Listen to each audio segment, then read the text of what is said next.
Today's topics: from stress to peace, listen to your body, trust yourself again, break burnout cycles, and color outside the lines. Rambling on, no straight lines. Welcome to my busy mind. Hello and welcome to episode 30 of Ramblings of a Busy Mind. And I might be all through the wind today because it's already one of those days where you're going left and right and up and down. And yeah. So I have here the perfect partner today. It's Deidre. I forgot your last name. Gastrin. Yes. Gastrin. And she's a stress and burnout coach and a wellness strategist. So tell me a bit about how you work. So I work really focusing with coaching and consulting clients to help them. I want to see people succeed in the career that they are in and that they believe is their passion, right? I get so many people that come to me saying, this is what I know I'm supposed to do, but I don't know how I can keep going because the stress is so much. So I do work a lot on like practical everyday strategies, small, simple things, as well as mindset. Sometimes it's about our mindset if we're talking about stress and burnout and how we view situations. So that's a little bit just about how I kind of work with clients. And what tools do you use? Like, is it more like what trainings do you have? Let's say it this way. Yeah, so trainings, I actually come from 16 years in the mental health field as a therapist, licensed therapist. I'm also a health and wellness coach. And so a lot of the tools I bring are kind of that combination, right? When we're taking care of our physical body and our mind and emotions, then we can approach stressful situations healthy. So there's just a lot of tools that I bring. Part of it, it's an individual component, right? How we all manage stress is individual. I think there's some key components such as sleep. A lot of people let sleep go as the first thing when there's too much going on. And I truly believe it's the one thing that we need to protect because our minds and our bodies recover when we sleep. So there's a lot of practical like daily tools, micro breaks, small, simple things. But that's really one of the key ones that I find is important. And that's kind of where my training and background comes from. Did you focus on like you were in mental health, but did you focus on burnout early on? Like how long have you been focused on burnout? So in my 16 years, majority of my therapy career was actually focused on children and family systems. And then I also had another specialty where I did a lot around trauma, stress and trauma. And so burnout specifically, that focus really came out of my own experience of burnout back in 2018. So I think I'm going on 7 years now. And really not only what I walked through in my own journey, but then all the clients that came to me through COVID and the clients I was helping in COVID, like that's really kind of where my program birthed from, right? Was my journey plus everybody that's like, I can't handle what's going on anymore. It's so interesting how many of us come to what we do because we lived the whole thing. Yes. Because we've been steeped in it and we've seen the effects, we've seen what happens, and we've seen what worked and what didn't work. Yeah, absolutely. Right. Did you see a therapist while you were in burnout? I did not. I happened to, I believe I was just blessed in my journey and that I was able to take unemployment and truly just not try and juggle both while I recovered. I did do a lot of internal reflection, right? Leaning into my training as a therapist, but I did not see anybody myself, but I did lean into my support system that I had around me. Do you find that you fall back into that pattern? Not like I have. Not as bad, but it comes up once in a while, like a test or like seeing how resilient you are now. That's what I find with me. It happens like a day today. Usually I probably would have been not recording today because it was so crazy already. And these days I see it more like a test of my resilience, how far I've come, and to check back into my system and what works for me to make sure that I'm on path, that I'm not falling back into old habits and things like that. At least that's my Yeah. opinion. Yeah, I would say that I see it try to creep up at times, and really for me it's, am I still in touch with and in tune with what my body and my mind are telling me? And am Mm. I giving it what it needs, which really is kind of leaning back into some parts of maybe my program or my techniques that I don't do every day, right? So for instance, cutting back on work and taking an extra day off. If I'm like, okay, I don't know how much more I can do, Mm. am I doing that, right? A lot of us don't lean into taking days off for different reasons. Yeah. But that's what I do, because I really believe we have to learn to listen to our bodies and listen to what it's saying, and that's really where it continues to show up and peek its head periodically with me. Do you see also the disconnect between body and mind in people with best mental health challenges, but especially in burnout? Do you see I that? do. I do.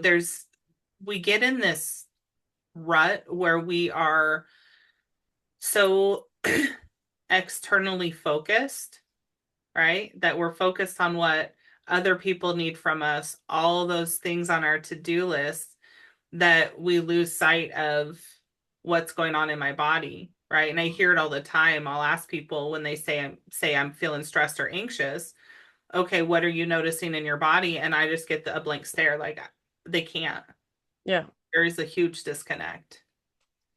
How do you install the connection? How do you bring that back in your clients?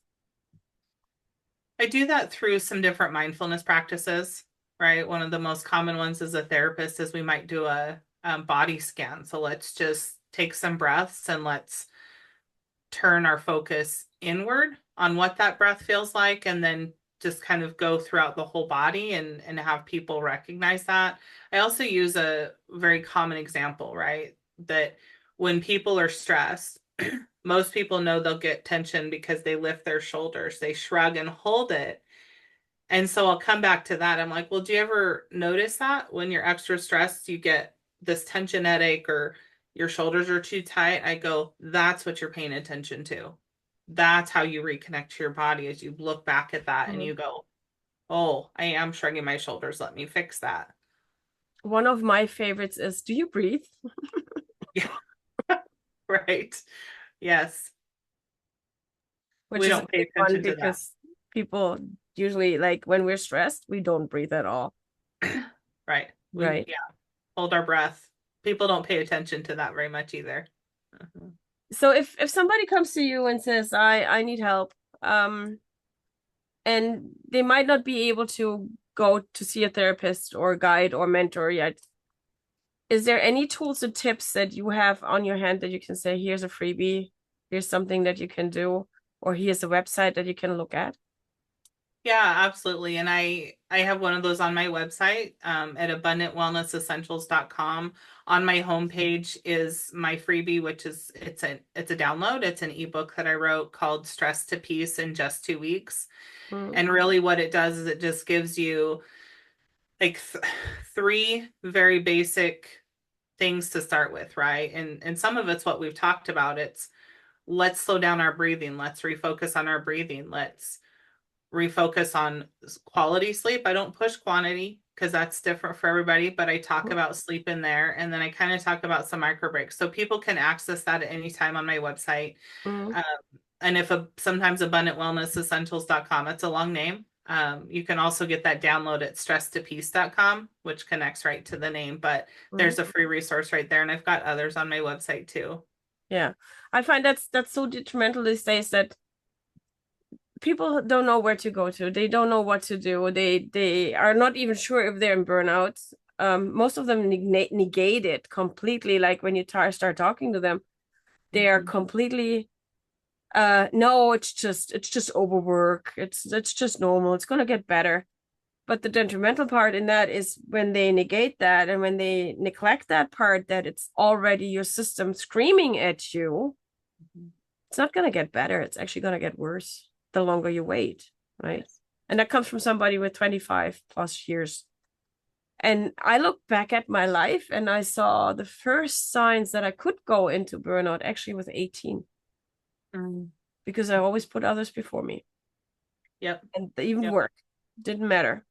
Yep. I not per se an overachiever, but taking care of others. I'm so much of a carer that I got to be careful of my own resources. Right. And most people don't realize that. Yeah, it's so easy for especially those of us in helping professions, right? We're helpers. That's why we get into the field. We're passionate to do that. We're also some of the first ones to deplete our own resources, right? And we really have to balance that. I mean, I recall 3 very distinct episodes where I fully hit burnout, and the last one was the worst. And my doctor even said so, right? He said, the job is killing you. And it's hard. I know I had an episode where I had blood pressure 140 over 120.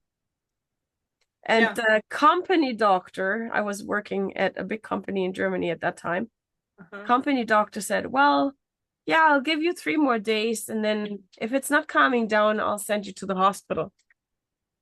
It was the year end. It was the last 3 days of year end. So no, they didn't want to let me go. They risked that I might have a heart attack.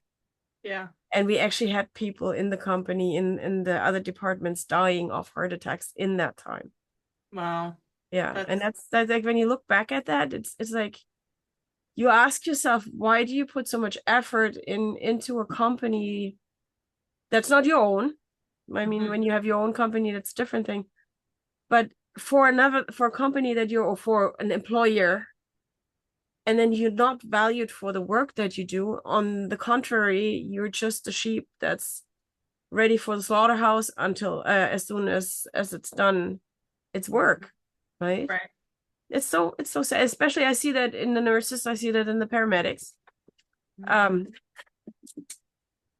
You care, and caregivers also. And a lot of the caregivers, and I don't like that word, I like carers better than caregivers. Yeah. A lot of them are private, so you're taking care of your own family and nobody values it. Right. Yeah. So you got to start valuing yourself and paying attention to yourself. Yeah.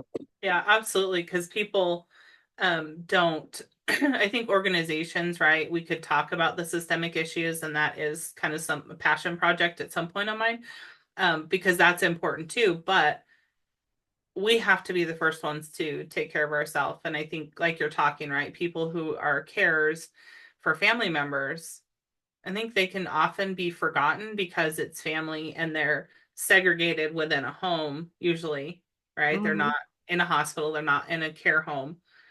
And we have to remember those, but we have to advocate for ourselves too. We have to come back. And then the next part is, not only are they forgotten, they forget themselves, because the guilt and the shame of not being able to cope and help is such a big part of that ongoing society issue of we need somebody to take care of our elders. We need somebody to take care of our people who have a need. Yes. But on the other hand, we cannot provide. And if we are not able to provide, even if we do provide, if we're not able to bring 150%, we're shamed and guilted, and then shame and guilt ourselves into it. Right. But yeah. Nobody wants to step up. All right. You said a pet project. What is the pet project? Well, so I feel like I have a couple missions, right? One of my biggest mission with my business is to help see professionals, especially in the helping field, stay in those careers, because they're the ones who I hear all the time, I know this is what I'm supposed to do, but they don't know how they can keep going, right? And so that's what we've been talking about. That's what I help people do, is manage so they can keep going. I also recognize, having been a leader in the systems and the organizations also have a part to play, because they view burnout as normal, that it's normal, just keep going. And so that's kind of another, when I say pet project, right, that's another part of my mission, is I want to see organizations have a healthy view of employees, and that is that systemic system. It needs to change. Yeah. It's part of the It's problem. how, I don't know. I've never gone through training as a nurse or practitioner or whatever, because I come from the complementary field. I Mhm. did business, and in business school they don't tell you about burnout. That's one.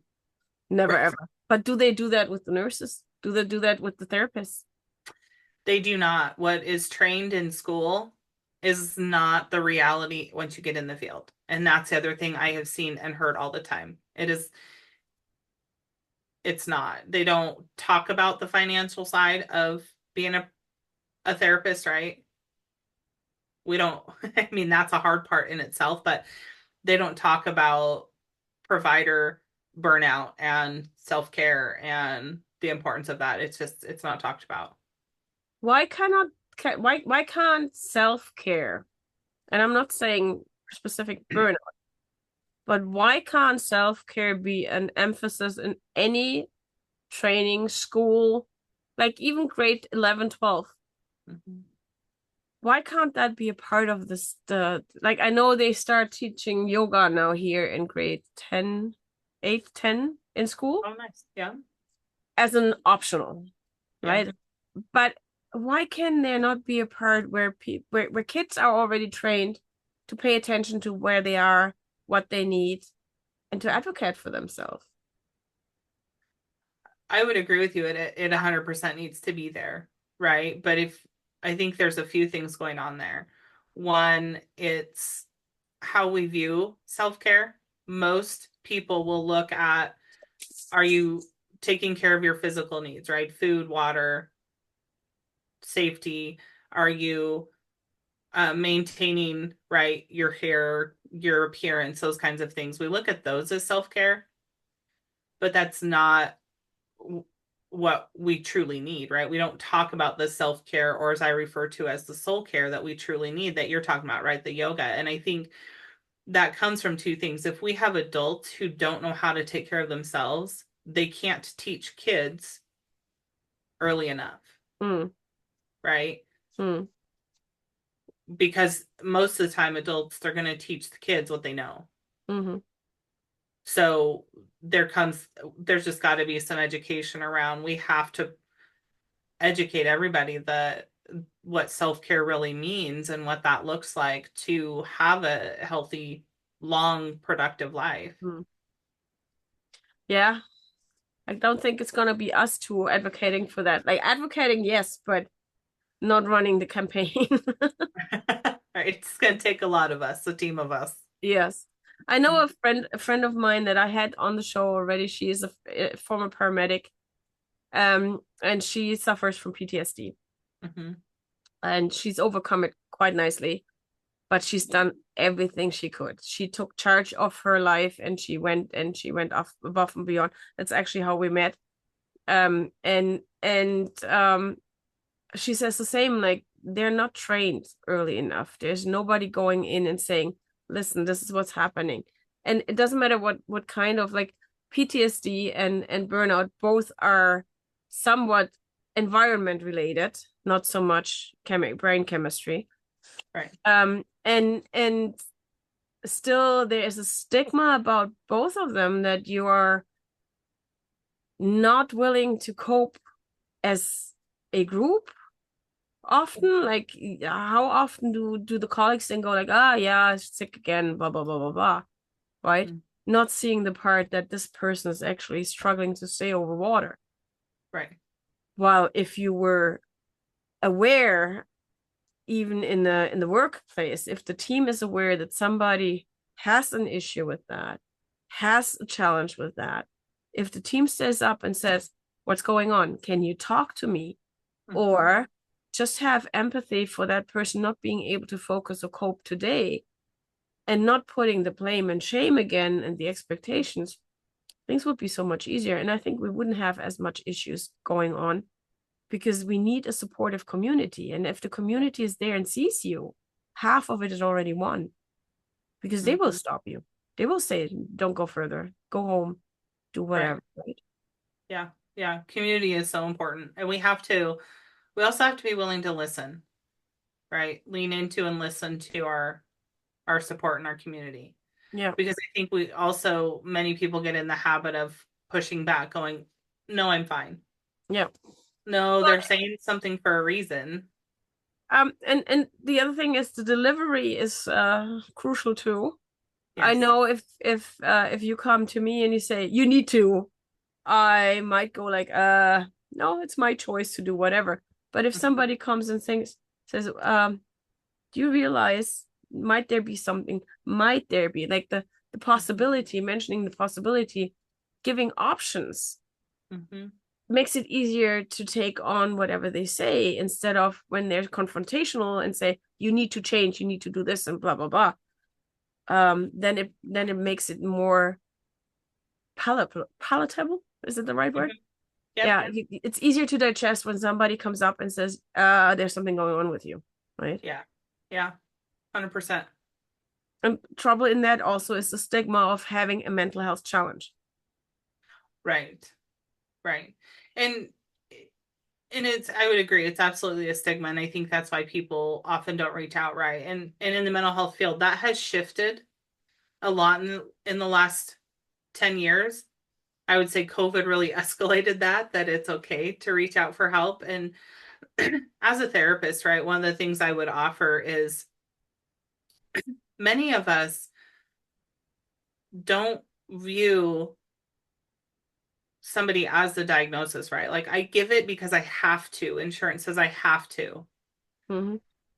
But that's not my approach with a client. I'm going to focus on the issues. And that's really the part that I think people need to focus on is getting help, therapy, coaching, whatever it is. It's to help you accomplish what you want, to work through what you want. The diagnosis and the stigma is something that we need to be able to look past and remove. Yeah, I had an interesting conversation lately because I was asked to speak about neurodiversity. Mm. And that's a word that I don't use because everybody's an individual for me. Right. So I was struggling with that because they said, well, can you do a talk on communication as neurodiverse people? And I'm like, nope. But I can do one on talking as diverse individuals. Right. Because that's different. There's no label. There is no preconceived notion that this person has to be this because they have that label, right? Mm-hmm. And I find it very interesting when I talk to people. I can see the labels, sub labels, like the whatever you put there, like how you say that. My brain's just going German. So all the specifics of that label, whatever it describes. Yep. And I realized that a lot of the things that they describe as neurodiverse or neurospicy, I can apply to myself because I have those tendencies. It's just depending on with whom I'm talking or with whom I'm conversing, I try to be on their level and take mine a little bit back because I want to make them comfortable and I want to create an environment where we both can communicate instead of one talking down to the other or not communicating at all, right? Mm-hmm. But it was so funny how much that label threw me off. Yeah. Which is interesting because I think what you're sharing speaks to how labels do throw a lot of people off, right? Because we're all individual, we all have struggles. And if I was to throw out a controversial statement, right, it's we all have some characteristics that I could go stick in the DSM, my diagnostic manual, because that's just human nature. We're all different. I do think, though, on the other side, and I've come to appreciate this with some people, and that's having the diagnosis or the label has provided some comfort for people because it's provided clarification on, oh, that's why I'm struggling. So it's just really comes back to how we approach it and making sure we're approaching the person as the person, not them as the label. How often do you see that when somebody gets the label, like gets diagnosed as, how much do they stick themselves into that pot and are stuck in it because of that? instead of stepping out of it and saying, yes, I might have that label, but that just gives me a base to become something else Yeah. or work with it in a different way so I can be something else than just my label. Yeah. I would say that the first 10 years of my career as a therapist, I saw that a lot, right? Because people, it was like they owned their label and that's where they stuck. There was no way out.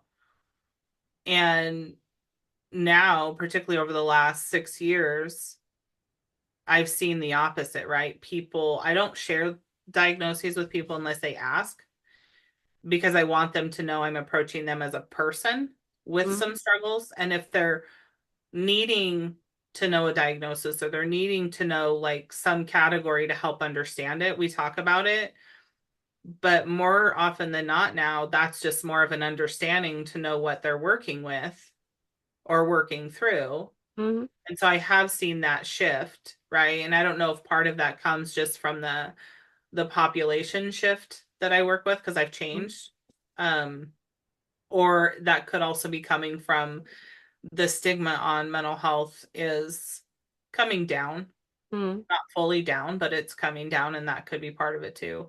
See, the way I work, I try to keep them as much as possible out of their head. Mm-hmm. And labels keep them boxed, basically, for the most part. They can, yeah. So I try to not be specific. Like I to the point I use touch for health, so muscle monitoring, often the body pendulum where they can find their own answers. Right. And I don't do yes and no's, for instance. All I do is I ask for a shift, which is a movement, to confirm.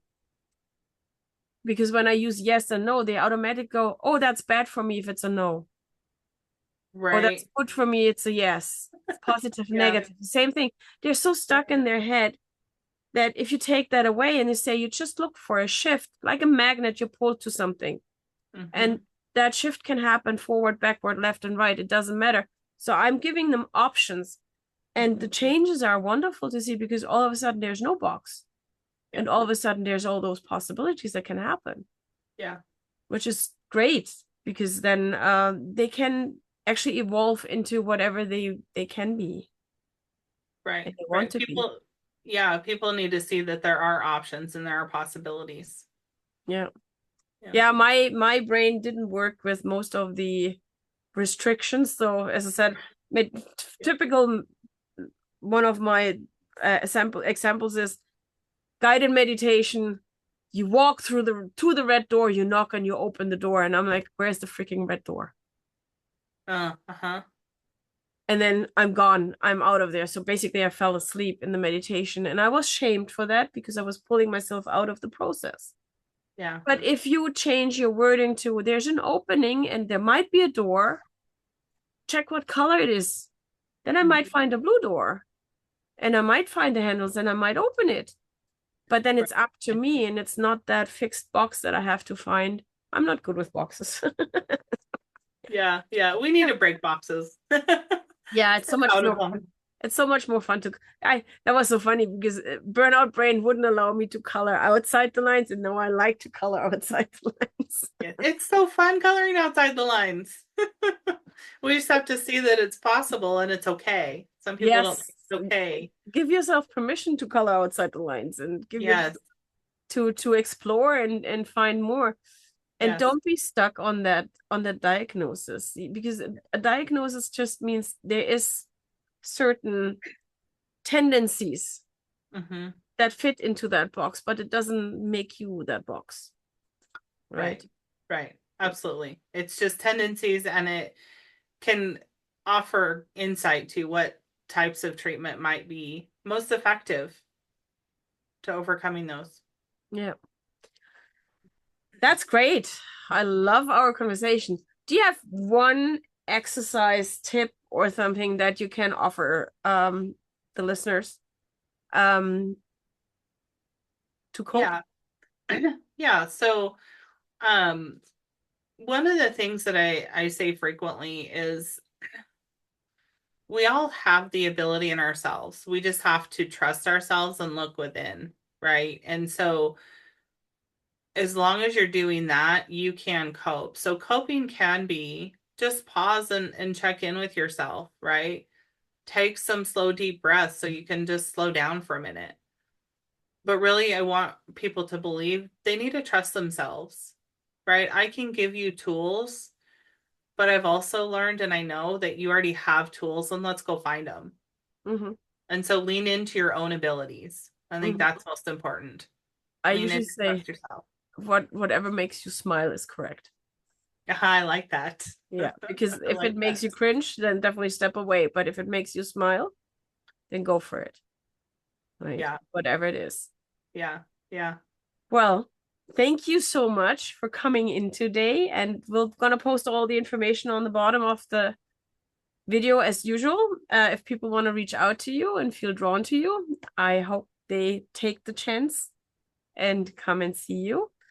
And I wish you all the best for becoming the pet project manager and kicking it out there because it's important. And I hope to see you soon. Yeah. Thanks for having me. Thoughts are racing, spinning fast. Ideas flow, but never last. Waves of wonder, thoughts untamed. Nothing ever stays the same. Rambling on, no straight lines. Welcome to my busy mind. Ideas fade, all the shine. Oh, welcome to my busy